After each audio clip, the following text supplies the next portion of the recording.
तर नमस्कार पब्लिक, तुम्ही मागच्या पार्टमध्ये बघितले असेल आपलं डेकोरेशन तर आम्ही इथपर्यंत आलो.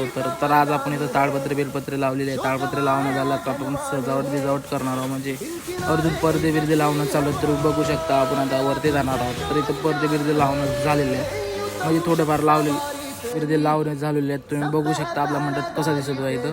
तर आता आपली गाडी आलेली आहे. तर आपण आता मूर्ती आणायला जाणार आहोत. तर आपली पब्लिक बघू शकता, आपले प्रेम भाऊ, आपले यागोबाला. तर बघू शकता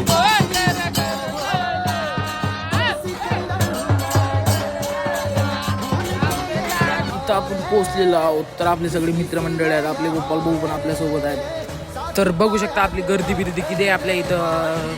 तर इथं गर्दी आपल्या इथं आहे. समोर तर कुठं गेलं आपल्याला काय माहीत नाही. तर आपण आपल्या घरची मूर्ती घेतलेली आहे. तर एवढी पब्लिक भेटली, आपले प्रेम भाऊ, निखिल भाऊ आहेत, आपले सर पण आहेत. तर एवढी मूर्ती बिर्ती घेतली ना आपण निघाला घराच्या रस्त्यानं. ते तर आपल्या अकोटपैलाच्या पुलावर आपण बघू शकता आपल्या रथामध्ये मूर्ती चाललेली आहे. मस्त बँड डीजे लावलेले तर तुम्ही पाहू शकता. मंडळापाशी पोहोचलेलो तर आपल्या त्या मूर्तीची स्थापना करणार आहेत. तर तुम्ही पाहू शकता. तर आपली इथं मूर्तीची स्थापना केलेली आहे. तर आपली बघू शकता मूर्ती कशी आहे. तर नक्की कमेंटमध्ये सांगा. भेटू पुढे.